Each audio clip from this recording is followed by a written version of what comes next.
말씀의 제목을 따라해 보시기 바랍니다. 복은 심은 대로 거둡니다. 복은 심은 대로 거둡니다.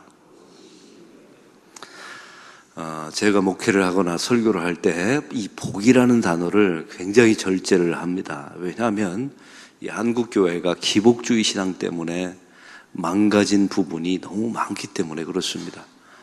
이 샤머니즘과 토테미즘과 짬뽕이 되어버리는 이 기독교 때문에 한국교회가 골탕을 먹기 때문에 이 복이라는 용어를 사용하기를 굉장히 조심스러워합니다. 그런데 중요한 것은 예수를 잘 믿으면 정말 복이 된다는 사실 아십니까? 여기서 가장 큰 두 가지 전제가 있어요. 우리는 자꾸만 하나님이 주시는 것을 복이라고 말하는데 성경이 말하는 진짜 복은 하나님이 우리의 복이시라는 사실입니다. 할렐루야.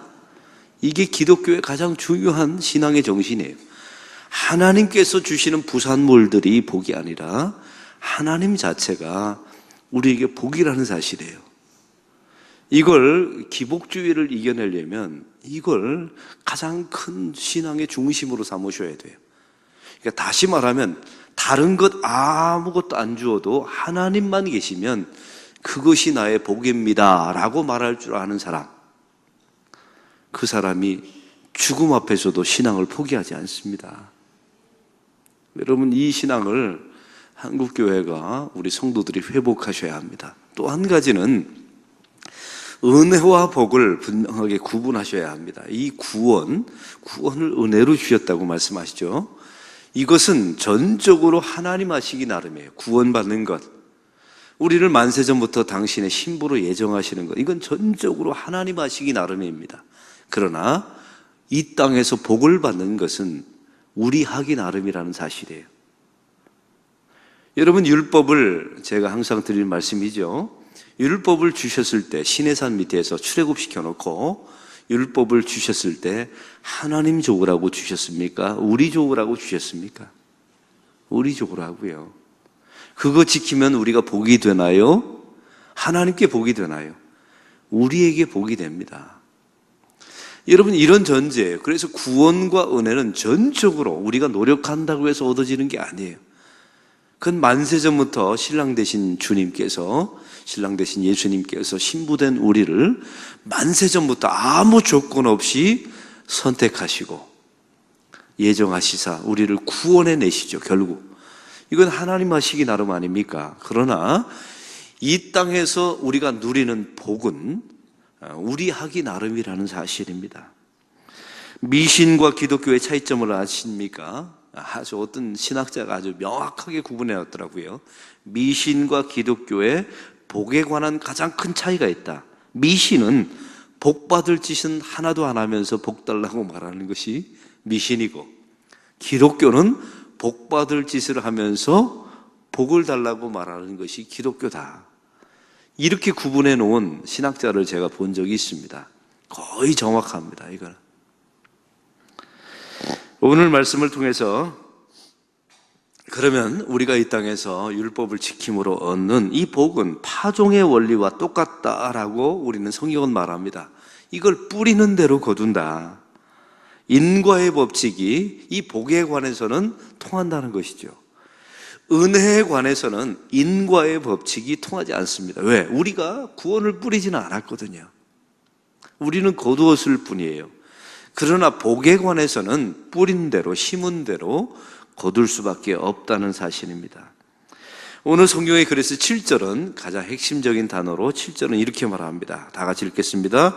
스스로 속이지 말라. 하나님은 업신여김을 받지 아니하시나니 사람이 무엇으로 심든지 그대로 거두리라. 불의를 뿌리고 의를 거둘 생각을 하지 말라는 겁니다. 여러분, 스스로 속이지 말래요. 여러분, 이것을 바라는 것은 성경은 말합니다. 불의를 뿌리고 의를 거두려고 하는 것은 하나님을 업신여기는 사람에 불과하다는 거예요. 그리고 자기 자신을 스스로 속이고 있다는 것입니다. 하루 종일 시기와 질투와 거짓말과 불순종을 하면서 하나님의 복을 달라고 기도한다면, 하나님을 업신여기는 거랍니다. 그리고 여러분 자신을 속이고 있다는 의미입니다. 그러면 오늘 말씀에 보면 좋은 것을 심는다라는 의미가 무엇일까요? 그것은 바로 좋은 것을 함께 나눈다는 것입니다. 그게 관계이든 물질이든 기도이든 말이죠.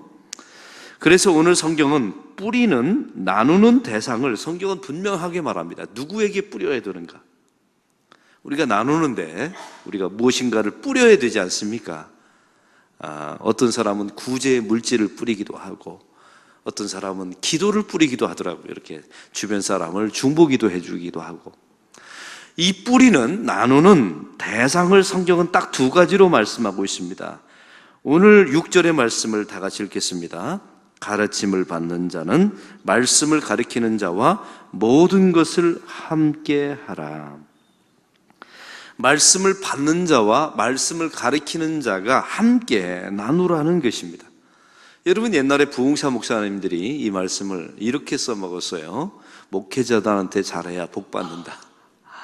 이렇게 설교했는데 절반은 맞고 절반은 틀려요. 이 말의 의미는 이렇습니다. 왜 가르침을 받는 자가 가르치는 자와 무엇인가를 나누라고 한 이유가 있어요. 여러분, 나누는 대상은 우리가 마음이 있다는 거거든요. 거기에 가치를 둔다는 거예요. 그래서 목회자들과 여러분을 가르치는 자들과 무엇인가를, 중보기도든 물질이든 식사든 이걸 함께 하면 당신의 행위는 나에게 가치가 있습니다. 이걸 고백하는 거예요.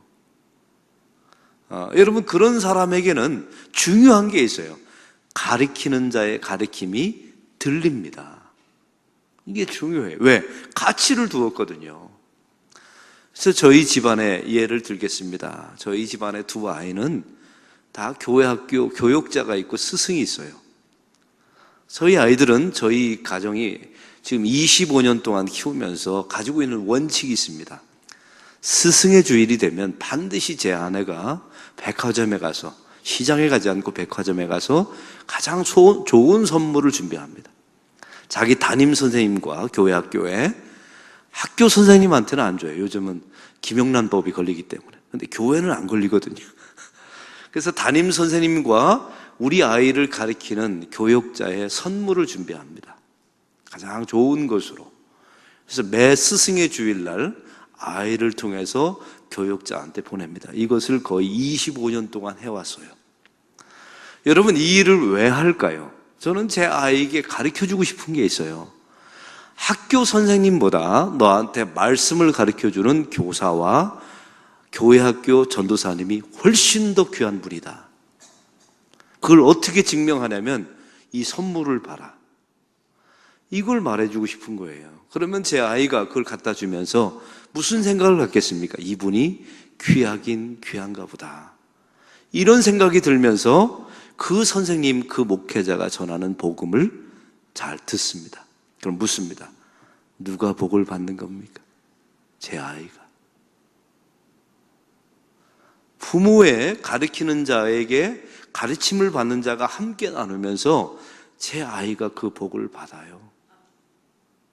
여러분, 제가 어제도 말씀드렸죠. 기독교는, 성경은 예수 그리스도를 통한 복음을 전하기도 하지만 인생을 살아가는데 가장 중요한 지혜들을 우리에게 가르쳐 줍니다. 이 두 가지 주기예요. 제가 소망교회 안에서 목회를 할 때 신화 그룹의 대표 회장님이 계셨습니다. 주경애 권사님이세요. 근데 이분이 어느 날 자기 자녀가 유학 갔다 돌아온다고, 그때 고등학교 2학년이더라고요. 목사님 한 가지 부탁을 하겠노라고. 그래서 뭘 부탁하냐고. 제가 그때 부목사였거든요. 성경 과외를 시켜달라고 하는 겁니다. 그 아이가 신대원 갈 아이도 아니에요. 근데 성경 과외를 시켜달라고. 그래서 뭘 가르쳐 줄까요? 했더니 성경을 좀 가르쳐 달라고. 이 한 달 동안 한국에 있는데 좀 집중적으로 가르쳐 달라고. 그래서 열심히 가르쳐 줬어요. 심지어 그 아이를 데리고 성경 공부하다가 지루하면 벽제 화장터까지 갔어요. 사람은 이렇게 반드시 죽는다. 고등학교 2학년짜리를 데리고 벽제 화장터에 가서 그 시신이 들어갔다가 재로 나오는 것을 보여주었어요. 이런 식으로 한 달 동안 했더니 저한테 두툼한 봉투를 하나 주시더라고요. 봤더니 엄청난 금액이었어요. 여러분, 그 아이가 나중에 묻더라 합니다. 어머니, 목사님에게 무슨 사례를 하셨어요? 했더니 액수를 말하니까 아이가 놀라더라 합니다. 어떻게 그렇게 큰 액수를 주시냐고. 내가 영어 학원을 다녔을 때보다 몇 배를 주시는데 왜 이렇게 많은 액수를 주셨냐고. 그랬더니 어머니가 그러더라 합니다.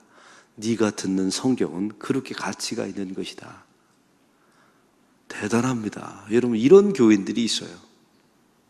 이제 묻습니다. 여러분은 여러분의 자녀 수학 공부, 영어 공부 시키셨죠? 돈 진탕 들여서. 성경 과외 시켜보신 적이 있나요? 여기에 문제가 있는 거예요. 여러분, 한국교회, 이 자녀가 얼마나 잘 자랐는지 신앙적으로 견고하고 신화 그룹을 이어가는 이제 대표가 되었습니다.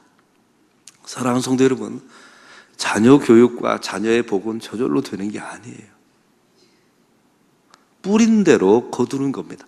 이제 묻습니다. 여러분은 뭘 뿌리셨나요? 자녀를 위해서.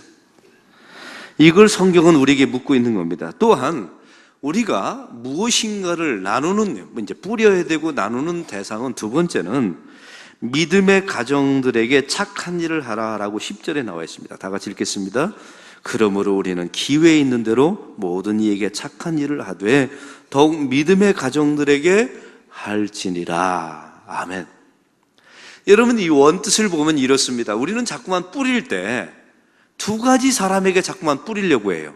내가 이 사람한테 뿌리면 나한테 돌아올 것이다.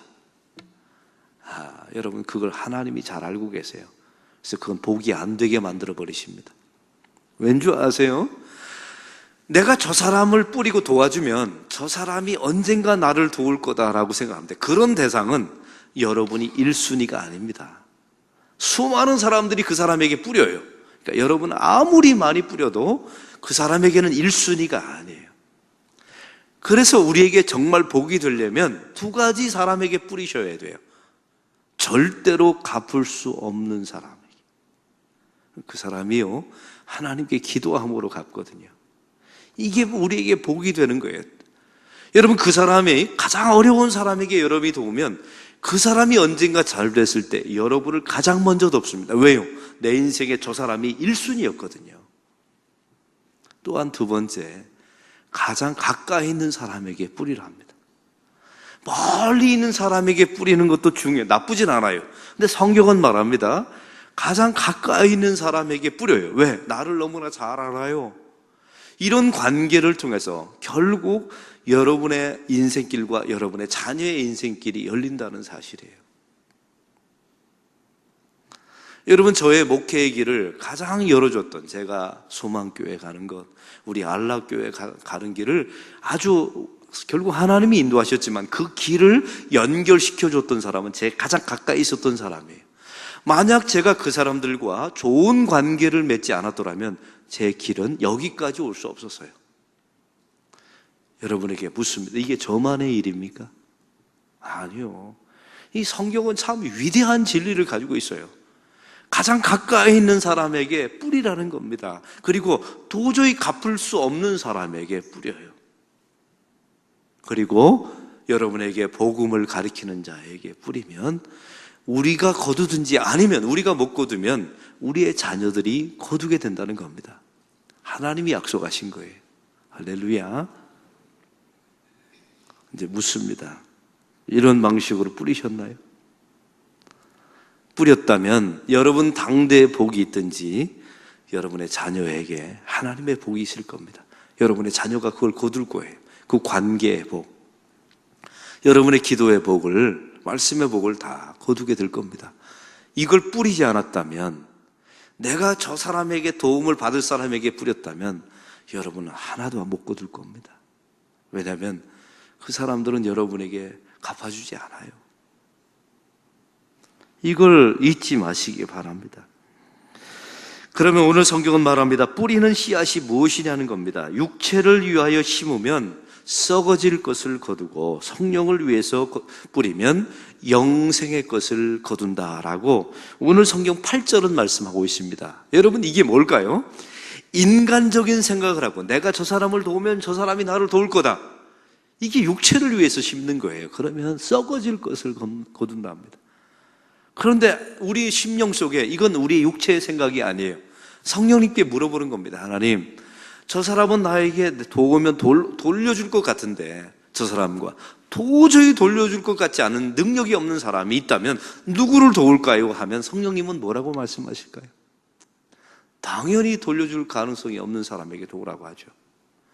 이게 바로 성령을 따라 뿌리면, 심으면 생명을 거둔다는 의미예요. 여러분 제발 물어보고 좀 뿌리세요. 아무데나 뿌리지 마시고, 하나님 이 순간에 제가 누구에게 어떤 방식으로 뿌려야 합니까?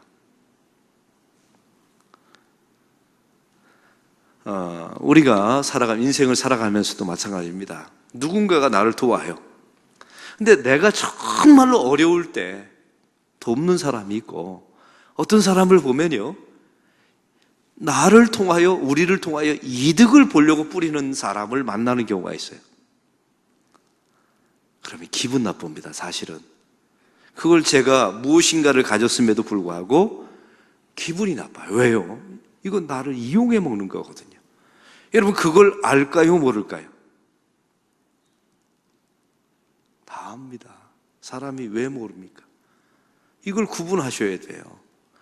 평상시에 그 사람을 돕고 밥을 사고 함께 해야 되는데 필요할 때만 하면요, 이거는 다 드러나는 거예요. 그걸 어떻게, 여러분 자신을 속이지 마세요. 그래서 평소에 저 사람이 정말 나의 도움이 필요할 때 그때 해야 여러분에게 복이 된다는 사실을 꼭 잊지 마시기 바랍니다.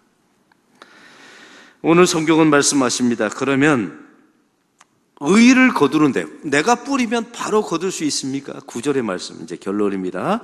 다 같이 읽겠습니다. 우리가 선을 행하되 낙심하지 말지니 포기하지 아니하면 때가 이름에 거두리라. 여러분, 우리가 선을 뿌릴 때, 무엇인가 물질을 뿌리고 선을 뿌리게 될 때 돌아올 가능성이 없어요. 가장 필요한 사람에게 그걸 뿌렸어요. 그러면 기다리라 합니다. 중요한 것은 낙심하지 말고 기다리는 거예요. 우리 당대 안 되면, 우리 자녀가 안 되면 손주가 반드시 거두게 돼 있어요. 이건 하나님의 복은, 제가 말씀드렸죠. 구원은 하나님 하시기 나름이지만 복은 저하기 나름이에요. 그리고 반드시 뿌리면 거둔다라고 약속의 말씀을 주십니다. 다시 예를 들고 말씀을 마칩니다. 주기철 목사님은 순교하셨어요. 그의 아내와 자식들은 빌어먹었습니다. 여러분 생각해 보세요. 일제시대 때 아버지가 신사참배하다가 병에서 옥사했어요. 목사님이. 자식들은 빌어먹었죠. 그렇게 인생이 끝나는 줄 알았어요. 그의 손자들이, 손녀가 어떻게 되었는지 내가 두 사람을 말씀드릴게요. 우리나라 장로교회 가장 큰 교회, 두 번째 교회가 주한장로교회입니다. 그 장로교회 담임 목사로 3년 전에 부임한 사람이 주승중 목사님이에요. 그분이 주기철 목사님의 손자입니다. 그의 아버지는 죽음으로 뿌렸어요. 신사참배를 반대한다는 이 복음을 뿌리고 죽었어요. 그의 자식들은 빌어먹었습니다. 그러나 손자가 한국 최대 장로, 두 번째 장로교회 담임 목사로 부임했어요. 이유는 단 한 가지예요. 주기철 목사님의 손자라는 이유로. 제가 아까 말씀드렸던 자기 아들에게 성경 과외를 가르쳐달라고 말했던 주경애 권사님은 주기철 목사님의 손녀였습니다. 신화그룹의 회장이 됐어요. 주변 사람들이 얼마나 많이 도와줬는지 몰라요. 당신은 주기철 목사님의 손녀라고. 사랑하는 성도 여러분, 이걸 잊지 마십시오. 이거 선을 행하되 낙심하지 않고 계속 뿌리면 우리 당대, 아니 우리 손주 때 이걸 거두게 된다는 것을 성경은 말씀합니다. 다시 한번 선포합니다. 구원은 하나님 하시기 나름이지만 축복은, 복은 여러분 하기 나름입니다. 그래서 뿌린 대로 거둔다는 사실을 잊지 마시고 오늘 하루를 살면서 좀 이렇게 잘 뿌리는, 가르치는 자와 돌려줄 가능성이 없는 자에게 여러분 잘 뿌리면 언젠가 거대한 복이 되어서 여러분도 알지 못하는 순간에 여러분을 찾아오게 될 줄로 믿습니다. 이것이 하나님의 약속인 줄로 믿습니다. 오늘 말씀의 느낌과 깨달은 점을 적어보시고 해야 될 것 한 가지와 하지 말아야 될 것 한 가지를 적어보시고 이 말씀대로 사는 하루가 되게 달라고 기도하는 시간 갖겠습니다.